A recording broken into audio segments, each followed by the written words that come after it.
Instead of Donald Trump, this year's main Peace Prize was awarded to Venezuelan politician and democracy activist Maria Corina Machado. For more than 20 years, she has been fighting for free and fair elections in her country, uniting the opposition and running her own volunteer civic organization. As stated by the Nobel Committee, Machado keeps the flame of democracy alive amid growing darkness. And now, let's ask TSN special correspondent Olha Koshelenko how Washington is reacting to the awarding of the Peace Prize. She is already live from our studio. Olha, Trump never said it outright, but it was obvious that he really wanted that Nobel Prize. Is there already any reaction from the White House to the awarding of this prize? And knowing the character of the 47th president, what could it lead to that the prize went to a Venezuelan woman and not to the world's main peacemaker, according to his own version? His Holiness Trump openly said that he really wants the Nobel Prize. By the way, so far he has only responded on his own social network, Truth Social.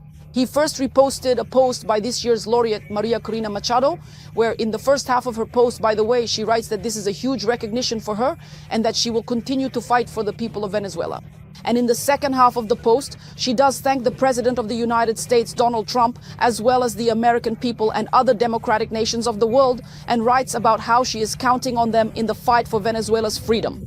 And with his second post, Donald Trump reposted a video of Putin, who today commented on how much Trump has done to achieve peace. Trump added 3 words from himself: "Thank you, President Putin." White House Communications Director Stephen Chung also made an indignant post, saying that the Nobel Committee has proven it values politics over peace. But he said, this will not stop Donald Trump and he will continue to make peace deals. The President of the United States has not hidden his strong desire to receive this prize in recent months. Both he and his entourage have mentioned this publicly. Trump said there is no better nominee than himself since he stopped 7 wars, but complained that the prize would surely go to someone else who did nothing. Recently, he even said that awarding this prize to someone else would be an insult to the United States. Global media report that the United States pressured the Nobel Committee and Norway as the founding country.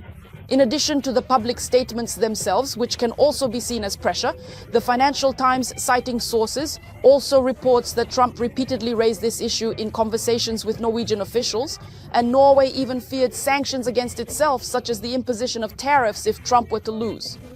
Overall, everyone agreed that the President of the United States had no chance of winning the prize this year because, as is known, the award is generally given for achievements in the previous year, when the 47th President of the United States had only just been elected and had not even taken office yet.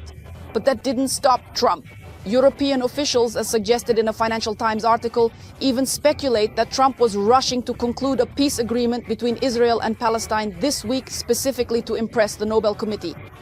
And the day before, when the American leader hosted Finnish President Alexander Stubb in his office, journalists asked him a rather provocative question. Does Trump deserve the prize this year? And the Finnish leader handled this potentially tricky situation with dignity and said that next year, if the war in Ukraine ends, Trump should be nominated by Ukrainian President Volodymyr Zelensky for ending the war in Ukraine, and also by the King of Jordan, apparently for resolving the situation in the Middle East. Moreover, in his opinion, the resolution should be fair, not in the spirit of the big guy beat the smaller one. In my view, there are 2 key pieces that need to be addressed in the bigger picture. The first is the Middle East, and we are already seeing results there, and the next is between Russia and Ukraine. Once these issues are resolved, I don't see any obstacles to this. Will you be nominating Mr. Trump next year? This year, I think probably the best nomination would be for Zelensky and then for the King of Jordan.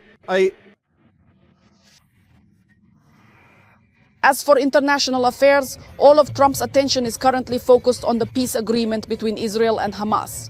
He's even planning to travel to the region since, according to him, the return of Israeli prisoners will take place there on Monday or Tuesday.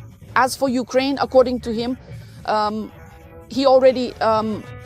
he said this week that he has almost made a decision on whether to supply Tomahawks to Ukraine. But no practical steps have followed these words. He continues to say that he will resolve this war, but without any specifics. When asked whether he would increase pressure on Russia, Trump replied, "I might," but added, "I don't believe that Putin will dare to attack." And when Finnish journalists asked follow-up questions, specifically what he would do to defend their country if Putin attacked, Trump's answer consisted of just one word: vigorously. colleague. Olya, I have one more question about the statement made by the First Lady of the United States, Melania Trump. She made this statement today, and I'll quote, 8 children who had been separated from their families as a result of hostilities in Ukraine were reunited with their families over the past day.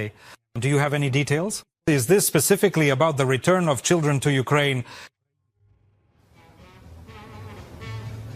Yes, Sviate, we have the details that were provided by the First Lady of the United States, Melania Trump. She made a special statement today dedicated to this issue. And as she put it, this is about reuniting children who have suffered from the war with their families.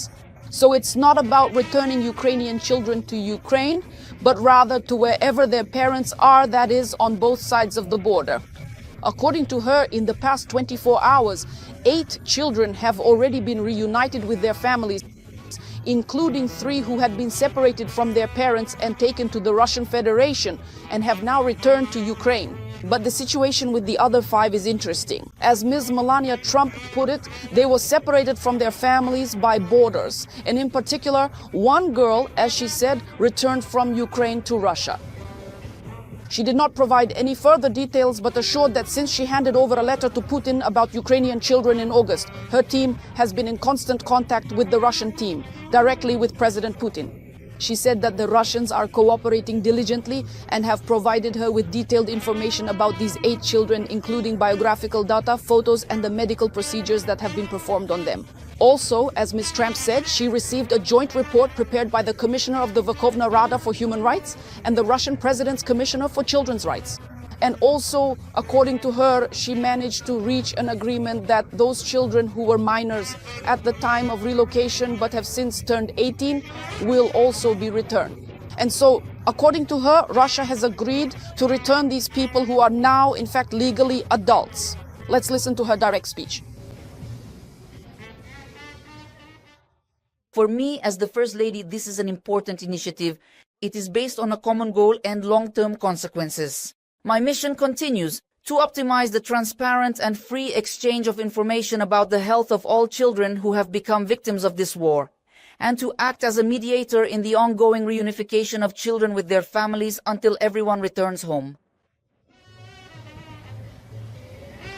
And there is already a response from the Russian side. The Russian Commissioner for Children's Rights, Lvova Belova, who is under an international criminal court warrant for the abduction of Ukrainian children, thanked the First Lady of the United States for this important initiative.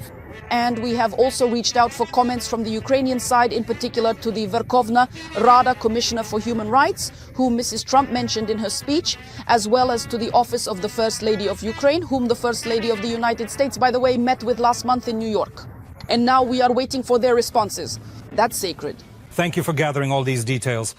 TSN correspondent in the United States, Olha Koshelenko, in particular about the news from the U.S., where Trump did not receive the Nobel Prize, about his peace initiatives, and also about Melania Trump's initiatives regarding family reunification amid the war, although admittedly they are quite controversial.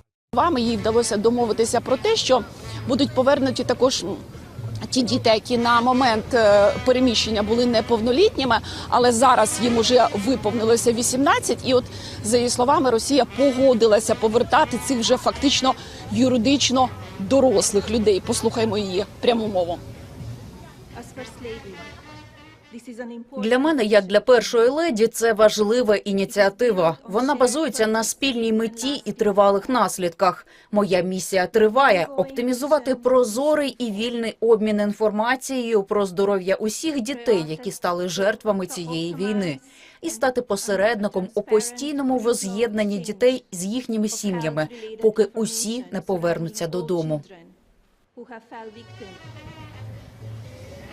І вже є реакція від російської сторони. Російська уповноважена з прав дитини Львова Білова, яка перебуває під ордером Міжнародного кримінального суду за викрадення українських дітей, подякувала першій леді Сполучених Штатів за цю важливу ініціативу.